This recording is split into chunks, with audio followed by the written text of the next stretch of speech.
On today's show, the Atlanta Hawks open with a loss in the Quin Snyder era. It was back and forth in a lot of ways. The Hawks had chances, for sure, to emerge victorious. It wasn't a disaster, but certainly the Hawks have some stuff to work on in the wake of what became a pretty frustrating outcome at the end. We'll get into all of what transpired and more coming up.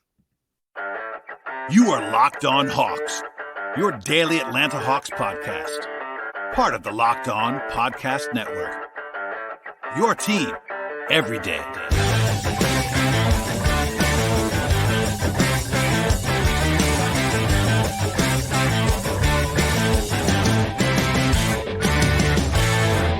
Hello, friends. Welcome to episode 1422 of the Locked On Hawks podcast. I am your host, Brad Rowland, coming to you deep into the night on a Tuesday evening into Wednesday. And today's show, we'll get into what became a 119-116 loss for the Hawks at home against the Washington Wizards. Quin Snyder's debut did not go the way that anyone wanted it to go for the Hawks, although the vibes were still okay after this one, I will have to say. And at the top of the podcast, I will just lay this out. The Hawks are now 31-31 on the season, and I think that's not where anybody wanted to be. But if you missed it from the last couple of days, I do like the Quin Snyder hire quite a bit. There were some early returns that were positive from this game. No one's panicking around the Hawks, nor should they at this point in time. This is not a great loss for the Hawks, as we'll get into in a second, losing at home to a team that I think they're better than at this point. But it was some variance late in this game, and no reason to panic at this point in time. We'll get into this right now and just say, look, I do understand that Hawks fans will be frustrated about this loss, and the fourth quarter did not go their way. It was reminiscent of some earlier losses this season under the previous regime, and that certainly brings some not so fun memories back to the table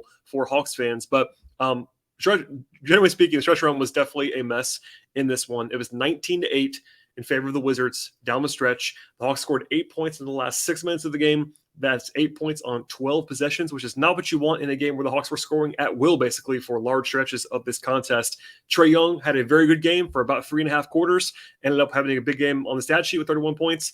But down the stretch, he was not his best self by any means. He was 1 of 7 from the floor in the last 6 minutes, plus a really bad turnover that led to a dunk by the Wizards along the way. And defensively, they just could not stop Bradley Beal down the stretch. Quite honestly, Bradley Beal was the best player on the floor in the fourth quarter, and that was a big reason why the Wizards were able to steal this one on the road and why the Hawks were not able to, because while it's never this simple, Trae Young was not as good as Bradley Beal was down the stretch, and sometimes it is sort of that simple in some respects when the two best players are squaring off, and Beal had the upper hand in this one. So we'll get into all of what transpired in this game, as we always do, with some more sort of point-by-point breakdowns later on in the show. But broadly speaking, some takeaways from this one. The offense was good enough to win for Atlanta in this contest. They ended up scoring more than 1.2 points per trip in this game, and that is usually good enough to win at home, especially against a team that, again, is not quite as good as you are. Although, I will say, coming into the night, just as a point of clarification, the Wizards had the same net rating of negative 0.2 points per 100 possessions as the Hawks.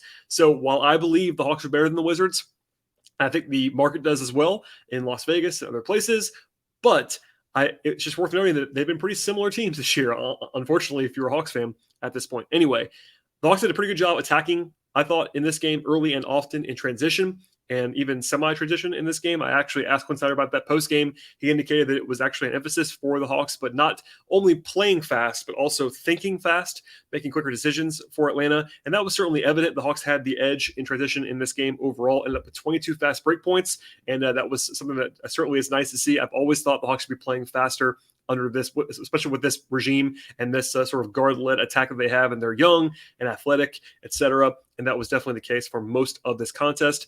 They didn't shoot it incredibly well in this game, about league average or so, 37% from three, 46% from the floor in this game. It took 35 threes. Now, that's not an incredibly high number, but it would have been in the top 15 or so in terms of games this season for the Hawks. So in the top quartile of Atlanta's three-point shooting performances, on at least in terms of volume, and that's a good sign.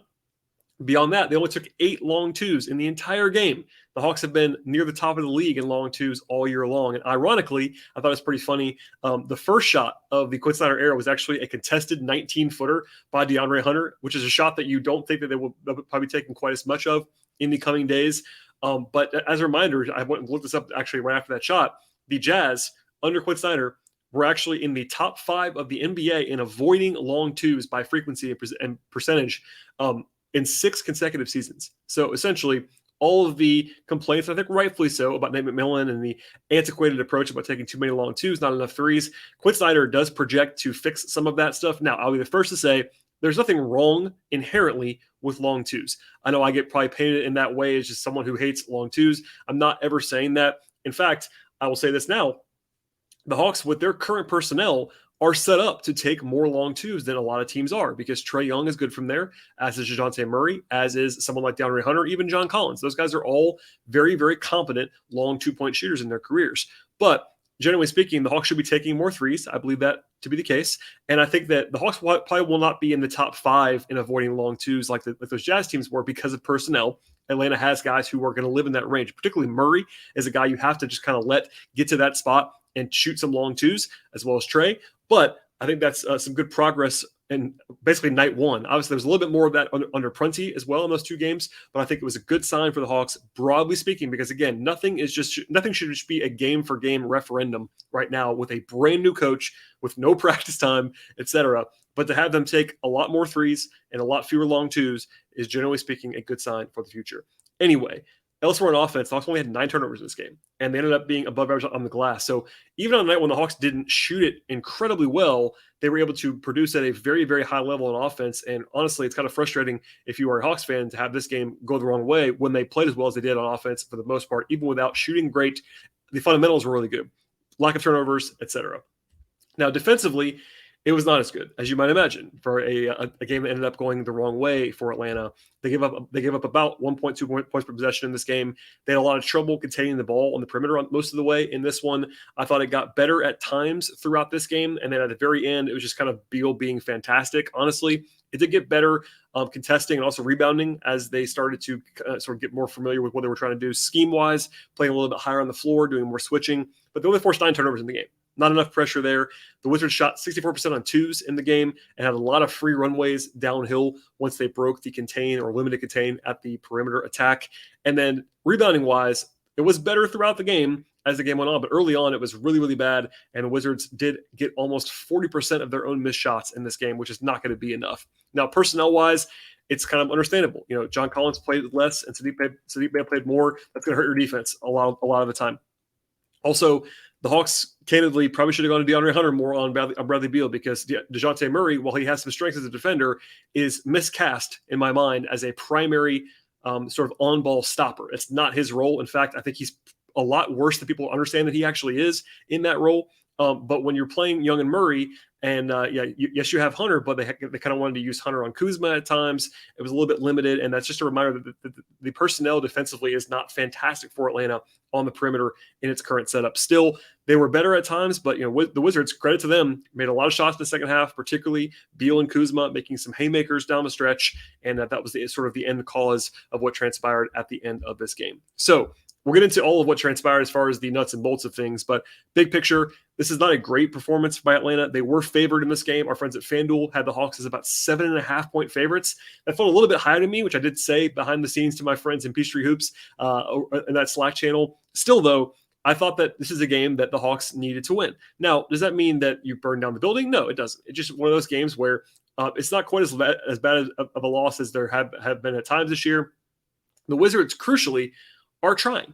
Now, Washington's not great, but at this very moment, the Wizards are only a game and a half behind the Hawks in the standings. So they're right in the middle of the play-in mix. They are a team that was shorthanded in this game without Porzingis and also Monty Morris, so there's a little bit of that nuance here. But Washington is still trying, and they're a veteran team. They have a bunch of guys who know how to play. They have a star in Bradley Beal. They have a really good player in Kyle Kuzma. So I'm not excusing the loss. The Hawks should have won this game, and they were in control for the most part in this one. But as far as context is concerned, this is not a game, especially in, once again, game one of Quin Snyder's tenure with 0 practices and 1 shoot-around between him taking over and the start of the era of him being sort of in charge on the bench.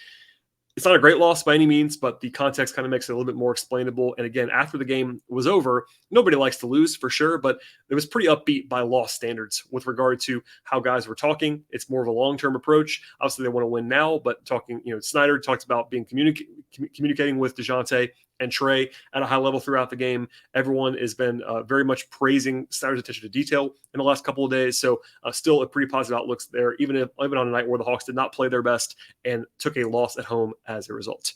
All right, we'll get into more of what transpired in this one, but first, a word from our sponsors on the show today. Today's show is brought to you by FanDuel. The All-Star break is now behind us. The stretch run is definitely here now in the NBA. It's the perfect time to download FanDuel, America's #1 sportsbook. And new customers can get a no-sweat first bet up to $1,000 with FanDuel. That means bonus bets coming back to you. If your first bet does not win, just download the FanDuel Sportsbook app right now. It's safe, secure, and super easy to use. You can bet on anything that you're looking for in the sports world. That includes point spreads and totals, money lines, player props, and much more. There's also an interesting game for the Hawks coming up on Friday against the Blazers, and our friends at FanDuel will have a lineup well in advance to tip off to help you guys with respect to that matchup whatsoever from the Hawks. They'll have, I'm sure, interesting player props to offer as well by the time that game opens on Friday. And from there are many exclusive bets at FanDuel, like the 2x3, which is whether they have 2 3-pointers in the first 3 minutes of an NBA game, and much more. Plus, FanDuel lets you combine bets together for a bigger payout with a same-game parlay. Don't miss the chance to get your no-sweat first bet to $1,000 in bonus bets when you go to FanDuel.com/lockedon. That is FanDuel.com/lockedon. Make everyone more with FanDuel, official sportsbook partner of the NBA. Okay, we'll get into what transpired now with regard to how this game kind of flowed. And the headliner early on was actually kind of funny. The Wizards had arguably the most bizarre coach's challenge I've ever seen. And I say that not lightly. I tried to think about this. Washington challenged a 2-shot foul 105 seconds into the first quarter of this game. Now, I'm not sure why. I'm not sure if it was asked about that after the game. I was focused on the Hawks, so admittedly, I don't have that full arsenal at this moment in time. But that was an indefensible decision by Washington. And by the way, they also lost the challenge. Even if they had won the challenge, it would have been crazy. But it was one of the craziest things I've ever seen in my life. Anyway, had to start with that because it was so early in the game. But the Hawks did have DeAndre Hunter on Kyle Kuzma and John Collins on Denny Avdija, and they went with Murray as the primary guy on Beal, which I talked about earlier. Not my favorite alignment, but I understand why they had to do that with as small as they are in the backcourt and without anywhere to really hide some of their smaller guards in this game other than on DeLon Wright. Old friend, by the way, returned for the first time. I almost started with that podcast sort of as a joke because for a long time listeners, you will know that I'm a huge DeLon Wright advocate, but even I would not want to lead with that on this particular night. Anyway, the Hawks actually started off missing a bunch of shots early on. They were 3 of 9 from the floor. They were down by 7 by the middle of the first quarter. And on the glass, it was really a struggle. I think they were playing Capella a little bit higher up on the floor, and that kind of pushed other guys into help spots on the glass, and they were not able to sort of secure those rebounds when they kind of had to. They also gave up middle a lot defensively in the early going. It was execution-wise in the pick and roll, pretty sloppy by Atlanta. And again, it got better throughout the game, but it was not great. There was a beautiful 45-foot outlet pass by Capella. Not always a great passer, but that was a delivered right in the money for Trey for a layup. That was fun. Didn't really expect to see that.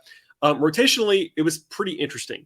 There were 2 very long stretches, kind of abnormally long in the first quarter without a whistle, aka a stoppage. So they actually brought Bogey, Sadiq Bey, and Kongwu into the game together after that first long stretch without a stoppage. And then there was another one, and Trae Young was at the table to come back in the game because, usually if you're a Hawks fan, you'll probably know this from following the last couple of weeks and months. Trae takes a very short break in the first quarter where he sits like a minute and a half, something like that. This time around, he ended up sitting like the final 4.5, 5 minutes of the quarter because there was no stoppage. So he was at the table for like 3 minutes. It was actually very strange to see. So they ended up not having Trey to come in until the second quarter. On the floor, Bogey and Bey hit a couple of threes late in the quarter to tie the game. And the Hawks did attempt 10 threes in the first quarter. It was a good sign.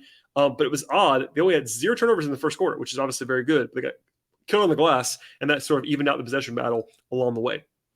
Trey did start the second quarter, which kind of never happens, honestly. Trey almost always sits to start the second and fourth quarters. But because he had sat for so long, they kind of had to do that to keep things on the rails. And then Griffin came in alongside him. But I'll just do this now. Jalen Johnson did not play in this game.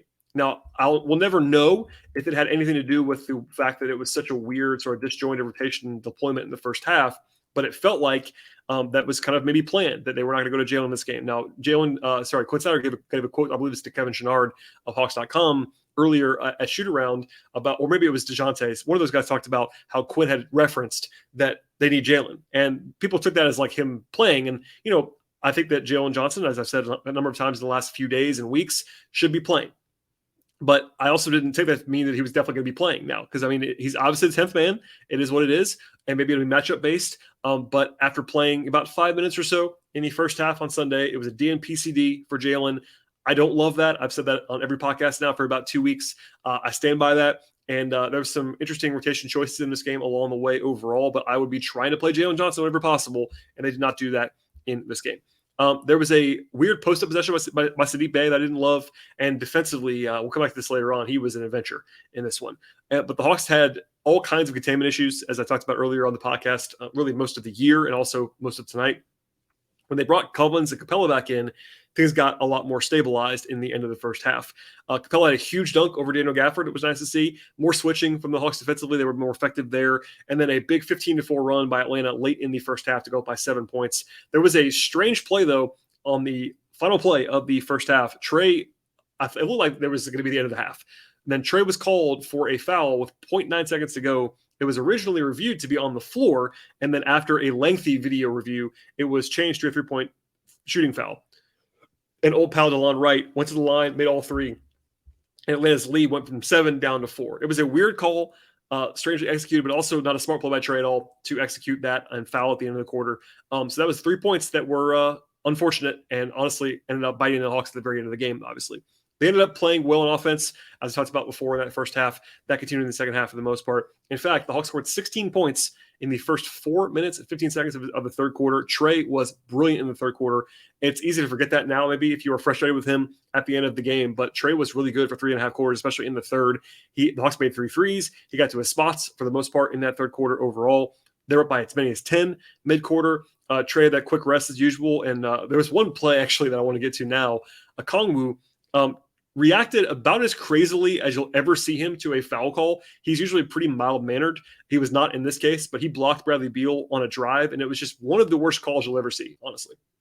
And Snyder kind of laughed at it after the game. He got some credit from a media member for challenging that, and he kind of just said, like, no one was going to let me not challenge it. Like, the players went crazy, as did Okongwu.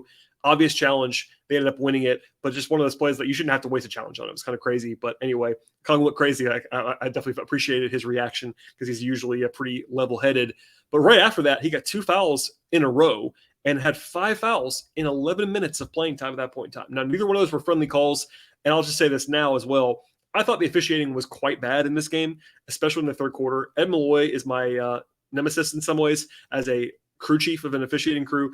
And I don't love that he just kind of like makes it known that he wants you to realize that he's there and officiating the game. That's kind of my read on things.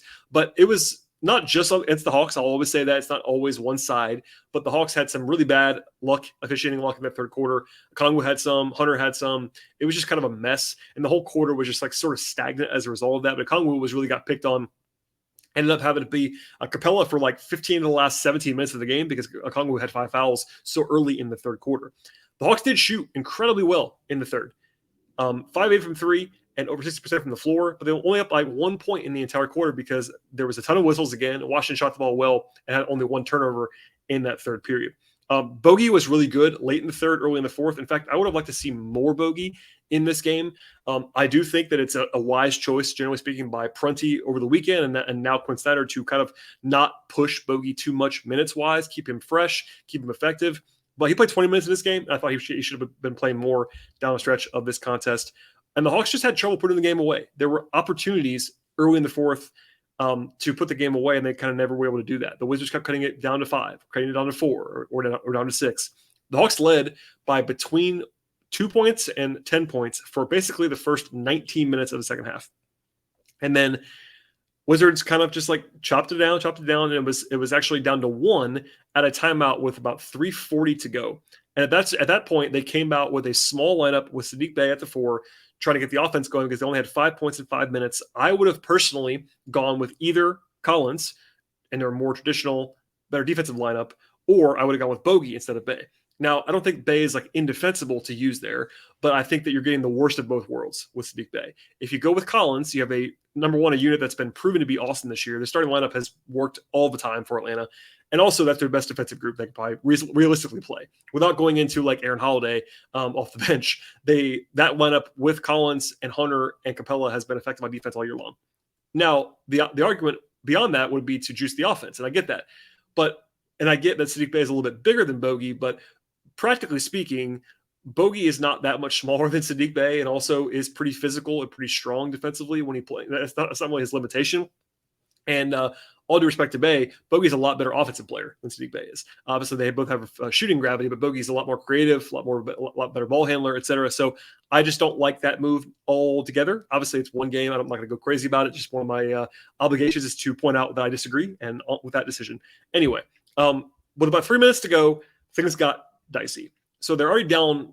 The lead's down to 1 at that point in time. Trey had a very bad live ball turnover with 3 minutes to go that led to a run-out dunk by the Wizards, and that gave Washington their first lead of the entire second half. After that, the lead stayed about 1 for Washington with some traded buckets, traded empty trips, etc. The Hawks had 2 chances, down 1, with about a minute and a half to go and didn't score. Trey got blocked, and then Hunter missed a 3 that was a decent look, just didn't go down. They ended up fouling Kyle Kuzma. He split those free throws to go up by 2, and then Trey got blocked at the rim. And that was the 3rd straight shot that Trey had blocked at the rim. Pretty crazy. Now, I will credit Washington, especially Daniel Gafford, for his rim protection. I thought he was really good in the fourth quarter of this game, but it's not every day you see your star player get blocked 3 times basically in a row in the fourth quarter, and that happened to the Hawks in this game. And then Bradley Beal hit a pull-up 20-footer to put the Hawks down by 4 with 35 seconds to go, and that capped a 17-5 run by Washington. It wasn't over, but that was a huge blow, a big shot by Beal. As I talked about earlier, he was really good down the stretch of this game. Now, out of a timeout, the Hawks did have the play that they actually had to have, and it was Trey making an immediate 3 in 5 seconds. So the Hawks go from down 4 to down by 1, and they did it so fast. Credit to Trey there for the 2 for 1. They didn't have to foul. So you're down by 1, but after another timeout, I didn't love the deployment on the rotation here either. I'll just fast forward a little bit here. Beal got to his spot in isolation against Murray and scored with about 9 seconds to go. Just a star player making a play. So that's a lot of that's just like a hat tip to Beal. Like, it wasn't terrible defense, it's just what it is. I don't like, though, the Hawks kept Trey and Sadiq Bey on the floor at that point in time. Now, the plan I would assume there is to stay with that lineup, and once you get a stop, you can go quickly and not have to call timeout. This is something that Lloyd Pierce dealt with. Nate's dealt with, kind of the will they or won't they with taking Trey off the floor on defense. And they've done it all both ways, basically. The argument for this is that if you're down by 1 and you get a stop, you could just go without a timeout, get the ball to Trey, have him push it, and that's worked for the Hawks a couple times this year. Obviously, a couple of walk-offs from AJ Griffin, etc. Now, the problem there, though, is I'm okay with Trey playing. I'm less okay with Bey playing at that point in time, because the trade-off there is, like, I get it with Trey, but if you get the stop, you're down by 1, and Bey's appeal is that his three-point shooting is his big thing on offense. If you go with Collins at that point, Collins is a much better defender, and again, if you get the stop, you're down by 1. If you don't get a stop, which is what happened, you call timeout anyway, which is what the Hawks did. So if the Hawks are down by 3, they call timeout. Then if you want to do that, take Collins off the floor, I'm totally fine with that. You go to Bey, you go to Bogey, etc. But it just didn't make a lot of sense, like, logically to me at that point in time. Anyway, fast forward to the very end. I'm sure you've all seen it by now, but the Hawks got 2 really good looks, honestly. Trey missed both of them. Honestly, got kind of a fortunate bounce at the end. Capella off his rebounds and gets it to Trey in time to not even have to rush it. It was just it's a pretty good look from Trey. And honestly, from my angle, I thought it was going to go in.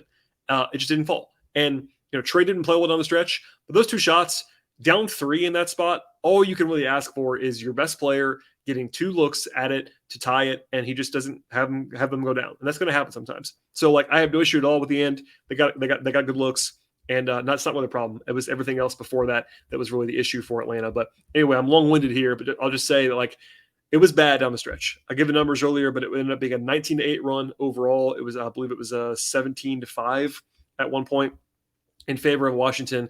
And Trey's foul numbers down the stretch: 1 of 7 from the floor in 6 minutes, plus a turnover that was directly into a dunk by Washington. So your best player just didn't have it down the stretch, and that ended up kind of biting the Hawks. He wasn't the only one, but that was the primary thing, and that's kind of the way the NBA goes. Your star player ends up taking the brunt of things down the stretch, either positively or negatively. And on this night, Bradley Beal just outdueled Trae Young when it mattered. All right, we'll get into the individual player breakdowns as we always do in the podcast. But first, a word from our sponsors on the show today. Okay, we're back, and we're getting into the player-by-player breakdowns on this night. Again, nine guys play for Real Hawks. No Jalen Johnson, unfortunately, for a lot of Hawks fans in this game. We'll start with the Okongwu, who played the least, and it was foul trouble driven. I thought Okongwu was fine when he played. He only 1 of 4 from the floor, had 3 points, 6 rebounds, had a steal and a block. He was active, just didn't have his best stuff, and the fouls were just a little bit unfortunate there for him, but not a game to, like, be panicking about. but Washington did play pretty big the entire game with either Gafford or Taj Gibson, who are pretty much traditional centers at this point. So not a huge matchup advantage to have Okongwu in there versus Capella. AJ Griffin struggled a little bit in this one, had 2 points on 4 shots, 2 rebounds, 2 assists. A fantastic Hawks fan named Grant Shirley brought this up on Twitter, and then I went and looked this up as well. AJ's jump shot has been a little bit shaky lately. In fact, he is 4 of 23 from 3 in the last 10 games or so. It's like a 3.5 week sample size, including the All-Star break. And just for everybody's understanding, I don't worry about that at all. Griffin's shooting is not a problem for me, but I've said this a few times in the last couple of weeks. Like, he's never played this much basketball in his career. In fact, he was, he had injury issues in high school and in college. This is a long season, and AJ's been playing minutes in the rotation for a long time. He could be tired. He could just be in a slump or whatever. But the rest of his game's been fine. I think he's been playing decently well, but the shot has kind of betrayed him for a little while now. I'm sure he'll heat up again in the near future, but just worth noting at this point in time. Bogey, I thought was really good. Hit 4 threes in a short period of time. Got to the line for 4 attempts. Had 16 points on 9 shooting possessions. Do the math on that. That's pretty good efficiency. Had 2 assists, 2 rebounds. Defensively, he looks a little bit better, I think, in the last couple of days. Obviously, just helps to have his legs. I made this point with Glenn Willis and also with on my own show recently. But I think that Bogey is a sneaky X factor for the Hawks. That was definitely the case here, and I would have played him even more down the stretch if I had the choice. And then Saddiq Bey kind of had a weird game. So this is one of those nuanced things. Bey had 12 points and 6 rebounds. He was 4 of 8 from 3. And that's obviously very, very effective and very, very valuable. He was I believe Trey was worse. So he was the second worst on the team in plus minus at -6. And it's a little bit nuanced here. So Bey's defense has been a problem so far, a pretty glaring problem. If you watch the tape back, he has been their weakest link defensively pretty clearly since he got here. Now, the first game, even the first 2 games, I would have just said, look, he just got here, no practice time, all that stuff. It's not really getting any better, which is the problem. Now, again, to be charitable in a lot of ways to Saddiq Bey, he's now played for 4 coaches in a week, essentially, or 2 weeks. That's insane. So, I'm not saying this is going to continue moving forward, but at the moment, he is getting picked on a lot and really being exploited a lot on defense.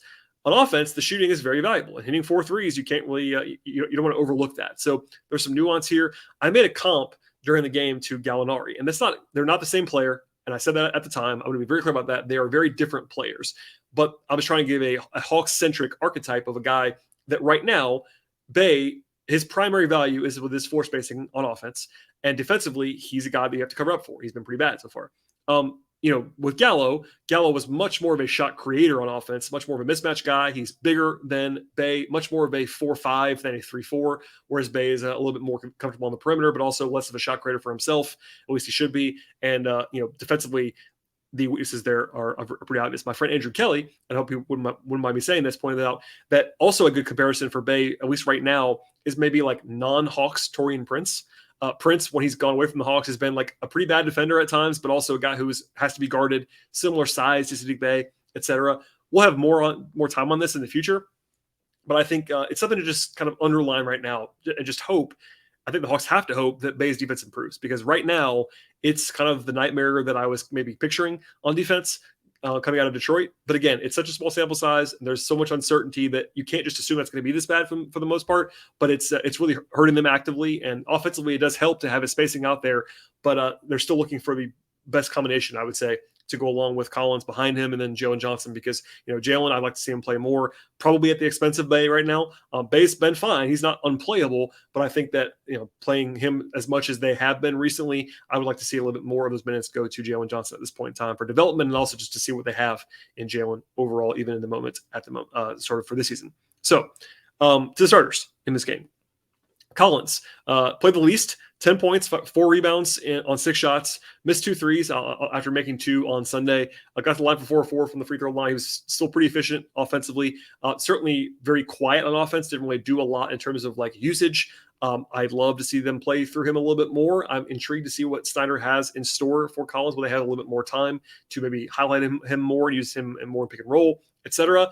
Defensively, he's still by far their best option at the 4, whereas Bey is their worst. I think I tweeted something about that during the game. Somebody asked me like what the rankings are of defensive 4s on the roster. It's Collins by a lot, and then Jalen's got a lot of strengths on defense, and then Hunter is definitely better at that spot than Bey is. But Collins' defense is certainly part of the strengths of this roster. And again, as a reminder, the starters have been good together, as have Collins and Capella this year, and they're +2 when he was on the floor in this game. Hunter had kind of a quiet-ish game, 14 points. 3 rebounds, did not have an assist, did have 2 blocks, and took 11 shots. That's perfectly fine. Took 5 threes, made 2 of them. That's solid as well.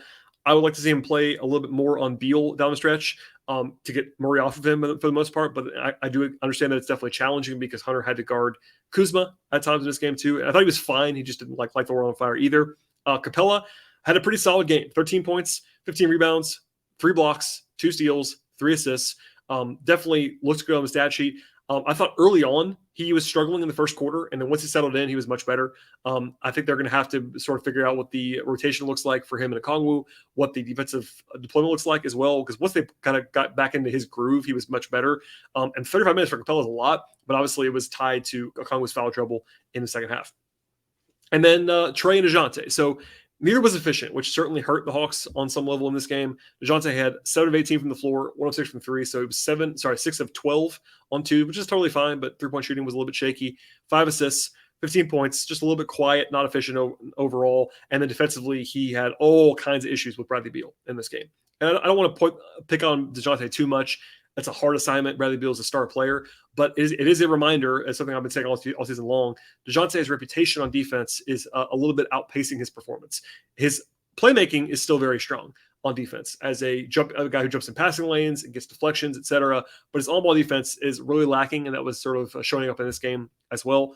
And then Trey, again, like he was really good for about 3.5 quarters, and then he just wasn't down the stretch. The 3 shots that were blocked, always some credit to the defense there, but ended up being 9 of 20 on 2s and 2 of 6 on 3s. Got the line 8 times. 31 points on 30 possessions is not terrible by any means, but it's not great either. 7 assists, 4 turnovers. It's just the crunch time just didn't have it, and the 2 missed shots at the very end were more of a shrug for me, whereas the ones before that were the bigger problem for Trey. But he'll have better nights, he'll have worse nights, and everybody seemed to be pretty upbeat after the game was over. All right. That's it for this game, but I will say the Hawks now have 2 days to practice and get Quin more up to speed, more involved in advance of Friday. Obviously, him coaching this game was a little bit strange with no practice. They had 1 shoot-around in between, and they play the Blazers on Friday, their 5th consecutive home game for the Hawks. We'll see how that one fares. Portland is currently playing, as I record this, they're playing in Golden State, so that'll be a long trip for them to go from San Francisco on Tuesday to Atlanta. I believe that I actually might play in between there as well. I'm looking this up now live on the podcast. But yeah, the Blazers actually do play again on Wednesday as well. They play New Orleans at home. So even a longer flight from Portland to New Orleans between Wednesday and Friday. So an advantage there for the Hawks. And then also as a reminder, this is the first of 4 games against Washington in a 21-game sample size. In fact, the Hawks play the Wizards twice next week on Wednesday and Friday in DC, and then they come back to Atlanta. I believe it's the 3rd to last game of the season, in April. So a lot of Wizards talk in the coming days. And again, this is a game the Hawks should have won. No question about that. I'm not going to sugarcoat that whatsoever. It's a game the Hawks need to win moving forward. They're 500 on the season. The door is still open for them to do what they want to do, but it was one they probably needed to get at home in this spot, just to be very candid about that. Still, Portland on Friday is a very winnable game. The Hawks will be favored in that game, I would say almost certainly. And then 4 in a row on the road after that, going to Miami for 2 and Washington for 2. So that'll be an important game on Friday, and we'll touch on that later on this week. I am planning to do at least 1 show between now and Friday, so please stay tuned for all of that, and please subscribe to the show across platforms on your podcast platform of choice: Apple Podcasts, Spotify, Overcast. We're on Stitcher. We're also over on the video side on YouTube. Likes and subscriptions and reviews and ratings and all that fun stuff. And also follow the show on Twitter at Locked On Hawks. Follow me on Twitter at BT Rowland. Follow my Patreon for the written content over at patreon.com/BT Rowland. I appreciate everyone listening to the podcast. It's been a very busy week on the show, so please go back and listen to those old shows as well. I believe it's like 7 shows in the last 7.5 days, something like that, between the McMillan dismissal and the Snyder stuff and my conversation yesterday with Glenn Willis. It was a fun show, and we'll have much more of all of that coming up in the near future. One more time, thanks for listening, everybody, and we'll see you all after the game on Friday at the very latest, but probably in between there. So please stay tuned, subscribe to the show, and we'll see you next time.